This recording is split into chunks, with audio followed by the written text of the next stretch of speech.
बहुत बहुत स्वागत है बच्चों आप सभी का आज की इस वीडियो में। और आज की इस वीडियो में हम डिस्कस करेंगे क्लास 12th के न्यू सिलेबस के बारे में, जो कि आपके नए सेशन 2024 और 25 के लिए होने वाला है। ठीक है बच्चों, और आज का हमारा सब्जेक्ट है हिंदी इलेक्टिव यानी कि हिंदी ऐच्छिक के बारे में। ओके, तो बड़े ध्यान से सुनिए।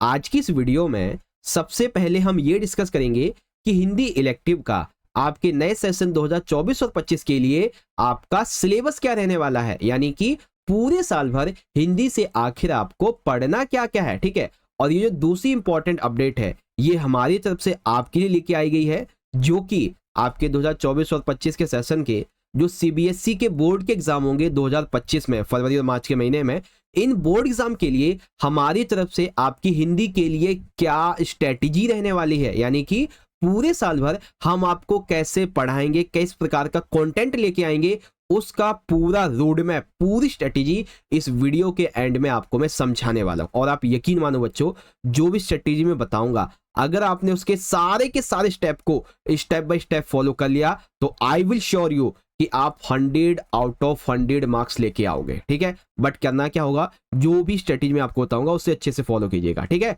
तो पहले सिलेबस और उसके बाद में आपकी स्ट्रेटेजी। तो आइए शुरुआत करते हैं। ठीक है, वीडियो में आगे बढ़ने से पहले आपका कोई भी क्वेरी, क्वेश्चन या डाउट होता है तो ये हमारी इंस्टाग्राम की आईडी है JSK नंदलाल। ठीक है, आप यहाँ पे जाके फॉलो कर लीजिएगा, मैसेज कर सकते हो, डाउट वगैरह पूछ सकते हो। इंपॉर्टेंट नोट्स, PDF और अपडेट के लिए आप हमारे नए टेलीग्राम ग्रुप को जरूर ज्वाइन कीजिएगा।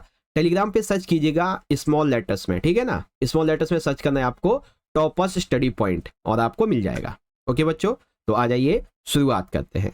देखिए, सिलेबस में सबसे पहले आपके लिए ये जानना जरूरी है कि आपकी हिंदी की टोटल कितनी बुक्स होने वाली है इस नए सेशन के लिए। ठीक है, तो टोटल आपकी 3 बुक होंगी। सबसे पहली अंतरा भाग 2, जैसे 11th में अंतरा भाग 1 थी वैसे 12th में अंतरा भाग 2 है। अब 11th में अंतराल भाग 1 थी तो 12th में आपकी अंतराल भाग 2 है, और एक है आपकी अव्यक्त और माध्यम वाले। ठीक है, ये टोटल आपकी 3 बुक्स होती हैं। ओके, और बताए बच्चे क्या करते हैं कि ये जो आपकी तीसरी बुक है ना, इसको अंडरएस्टिमेट कर देते हैं, जबकि 20 से लेके 25 मार्क्स तक के जो क्वेश्चंस होते हैं ना एग्जाम में, आपके बोर्ड एग्जाम में, इसी बुक से आते हैं। तो मैं आपको ये भी बताऊंगा कि इस बुक का सिलेबस क्या है आपका। ठीक है, चलिए सबसे पहले बात करते हैं बच्चों आपकी बुक नंबर 1 की। ठीक है, तो ये हमारी किताब 1 है। इससे आपको क्या क्या पढ़ना है तो बड़े ध्यान से देखो। अब ये जो किताब है ना, वो आपकी 2 पार्ट में डिवाइड है। एक तो है आपकी कविताओं वाला, ठीक है, और दूसरा जो है ये है आपका गद्य खंड वाला, यानी कि चैप्टर वाला। तो कविताएं पहले देख लेते हैं, फिर आपको मैं गद्य बता दूंगा क्या क्या पढ़ना है।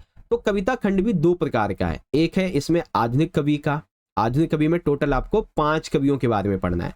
सबसे पहले कवि है बच्चों जयशंकर प्रसाद जी। इनकी 2 कविताएं हैं। पहली है देवसेना का गीत और दूसरी है कानिलिया के गीत, और दोनों ही बहुत ही बढ़िया हैं। ठीक है, दोनों बहुत अच्छी कविताएं हैं। मैं आपके लिए ना कविताओं की एक्सप्लेनेशन, ठीक है, इंपॉर्टेंट क्वेश्चंस, साथ ही MCQs ये सब करवाऊंगा, चैप्टर्स के भी, टेंशन मत लो। ठीक है, फिर आपकी दूसरी कविता आ जाती है सूर्यकांत त्रिपाठी निराला जी की, जो कि है सरोज स्मृति। इनकी एक और कविता थी, वो डिलीट है इस साल के लिए, बस आपको सरोज स्मृति पढ़नी है। ठीक है, फिर सच्चिदानंद हीरानंद वाषण अग्गी जी की कविताएं हैं 2। एक है यह दीप अकेला, और ये कविता वाकई में मुझे बहुत ज्यादा अच्छी लगती है। ठीक है, फिर एक मैंने देखा एक बूंद, ये कविता 2 है इनकी, ये पढ़नी है आपको। ठीक है, फिर केदारनाथ सिंह की 2 कविता हैं, एक तो है बनारस का और एक है आपकी दिशा, और ये दोनों ही कविताएं बहुत ही चंचल हैं, बहुत ही आपको ना अट्रैक्टिव करेंगी बनारस की स्थिति की तरफ और एक छोटे से बच्चे की तरफ। ठीक है, अगली कविता जो है उसके कवि है रघुवीर सहाय जी। इनकी 2 कविताएं हैं, एक तो आया है वसंत आया और एक है तोड़ो तोड़ो। ठीक है, ये कविता जो है ना 11th की आपकी कविता थी, वो जाग तुझको दूर जाना, कुछ वैसी ही ये वाली है। ठीक है, जैसे आपको 11th में पढ़ाया था ना, उससे बढ़िया तरीके से आपको 12th में पढ़ाऊंगा। ठीक है, तो आधुनिक कविताओं में टोटल आपको ये 5 कविताएं पढ़नी है, मतलब 5 कवि की जो कविता है वो आपको टोटल ये पढ़नी है। फिर आ जाते हैं बच्चों प्राचीन कवियों में। तो प्राचीन कवियों में 4 कवि रहेंगे आपके। सबसे पहले रहेंगे तुलसीदास जी। इनके 2 काव्य हैं, एक है भरत राम का प्रेम और एक है पद। और मैं आपको लिटरली बता रहा हूँ बच्चों कि जब आप ये पढ़ोगे ना भरत राम का प्रेम, जब मैं आपको एक्सप्लेनेशन दूंगा तो लिटरली आपको भगवान श्री राम और भरत, इनके बीच का जो प्रेम है वो देखकर आंखों में आंसू तक आ जाएंगे। बहुत ही मार्मिक चित्रण किया है तुलसीदास ने। और पद में उनकी माता कौशल्या जी का वर्णन है। ठीक है, फिर मलिक मोहम्मद जायसी जी की 12 मास आपको पढ़नी है, जिसमें क्या नाम है, नागमती के बारे में है। ठीक है, विद्यापति के पद और घनानंद का कविता। इनका सवैया भी है, सवैया डिलीट है, कविता आपको पढ़ना है। ठीक है बच्चों, तो समझ में आ गया ना कविता में कौन कौन सा पढ़ना है, आधुनिक में 5 और प्राचीन में 4। आगे बात करते हैं गद्य खंड में। अब गद्य खंड में देखिए टोटल आपको 8 चैप्टर पढ़ने हैं और सारे चैप्टर बहुत बढ़िया है। सबसे पहला चैप्टर है रामचंद्र शुक्ल जी का प्रेम धन की छाया स्मृति। ठीक है, दूसरा चैप्टर है पंडित चंद्रधर शर्मा गुलेरी जी का सुमरिनी के मन के। ठीक है, तीसरा है फणीश्वर नाथ रेणु जी का संवदिया। फिर भीष्म साहनी जी का है गांधी नेहरू और यासिर अराफत।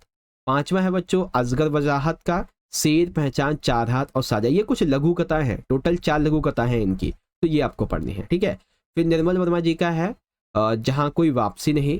और 7वां है बच्चों ममता कालिया का दूसरा देवदास। और मैं लिटरली बता रहा हूँ, जब ये चैप्टर आप पढ़ोगे ना तो आपको बहुत ही मजा आने वाला है। ठीक है, क्योंकि ये रियलिटी से रिलेटेड है। फिर 8वां है हजारी प्रसाद द्विवेदी, ये एक मोटिवेशनल चैप्टर है बच्चों, कुटज वाला। ठीक है, तो टोटल आपके ये 8 चैप्टर हैं जो कि आपको इससे पढ़ने हैं। ओके, चलिए अब बात करते हैं दूसरी किताब की। दूसरी किताब है आपकी अंतराल भाग 2। ठीक है, इससे टोटल आपके 3 चैप्टर आने हैं। वैसे तो 4 दिए हैं किताब में, लेकिन आपको 3 पढ़ने हैं। सबसे पहला चैप्टर है बच्चों सूरदास की झोपड़ी। ठीक है, जिसे लिखा है प्रेमचंद जी ने, और बहुत ही इंटरेस्टिंग चैप्टर है ये वाला। फिर सेकंड है बच्चों बिस्कोहर की माटी, जिसके लेखक है विश्वनाथ त्रिपाठी। ये भी बहुत अच्छा है। इसमें पता है आपको ना, जो बिस्कोहर गांव है उससे रिलेटेड और इन्वायरमेंट से रिलेटेड बहुत सारी बातें पता चलेंगी। ठीक है, और तीसरा है अपना मालवा खाओ जाड़ू सभ्यता में, जिसे लिखा है प्रभाष जोशी ने, और ये बहुत ही अच्छा है। इसमें हमारा वातावरण, हमारी नदियां कैसे प्रदूषित हो रही हैं, कैसे अच्छा किया जा सकता है, सारी चीजें एक तरीके से पॉलिटिकली है ये वाला। तो ठीक है, बहुत ही इंटरेस्टिंग है। ठीक है, तो आई होप आपको समझ में आ गया होगा। आगे बात करते हैं अगली किताब की। ठीक है, अब अगली किताब जो कि आपकी अव्यक्त माध्यम की है, इसके लिए मैंने आपका हिंदी का जो ऑफिशियल सिलेबस है वो यहाँ पे लिया हुआ है। और यहाँ पे अगर आप देखेंगे तो मैंने थोड़ा सा कट करके ना जो इंपॉर्टेंट बातें बस वो ही ली है।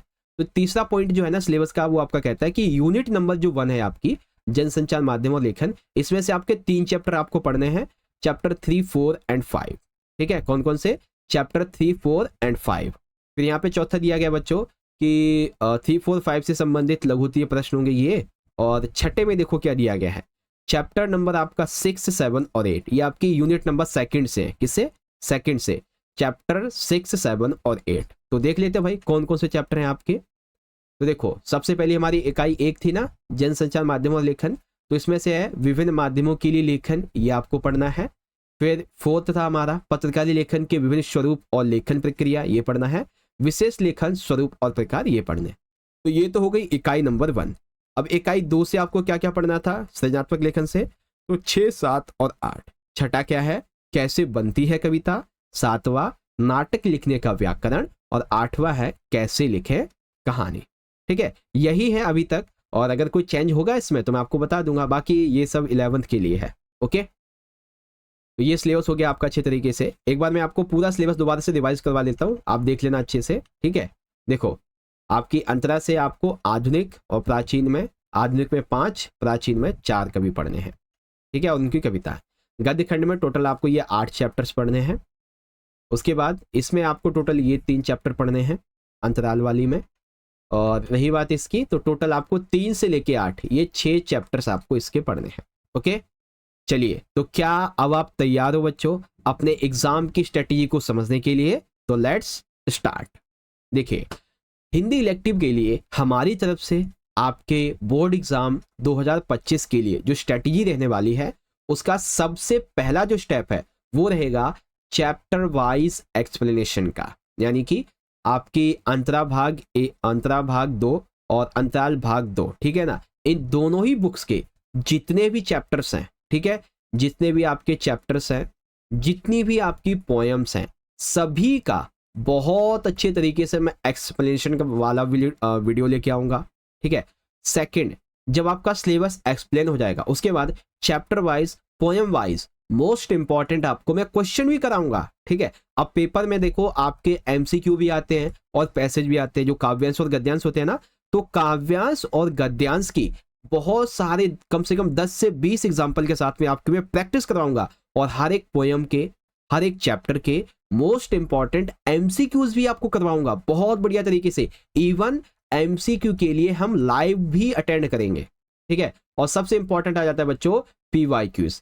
या आप यकीन मानो कि अगर आपने ना 10 साल के पीवाईक्यूज कर लिए अपने सिलेबस के अकॉर्डिंग, तो डेफिनेटली आप बहुत अच्छे मार्क्स गेन करोगे। और ये तो बस एक छोटा पॉइंट हुआ, सबसे बड़ा पॉइंट हम आपके लिए, जैसे 11th में तकरीबन हिंदी के मैंने आपको 5 से 6 पेपर कराए थे, लेकिन 12th में हम कोई कसर नहीं छोड़ेंगे, कम से कम आपको 10 most important solve sample question paper करवाएंगे। और आपने देखा था बच्चों 11th में चाहे आपका पॉलिटिकल हो गया, हिस्ट्री हो गया, इवन जियो हो गया, हमने आपको जो भी 5 से 6 पेपर कराए थे ना, उसी में से 70 से लेके 75 मार्क्स तक के क्वेश्चन आए थे। तो सोचो 12th में आपकी कितनी बढ़िया तैयारी होगी, ठीक है ना। तो शुरुआत में मैंने जो कहा था ना कि 100 आउट ऑफ 100 मार्क्स आएंगे, अगर आप ये स्टेप फॉलो कर जाओगे, सारी वीडियो को अच्छे से देख जाओगे, तो इसमें कोई वो बचता ही नहीं है, अच्छे से मार्क्स आएंगे आपके, ठीक है।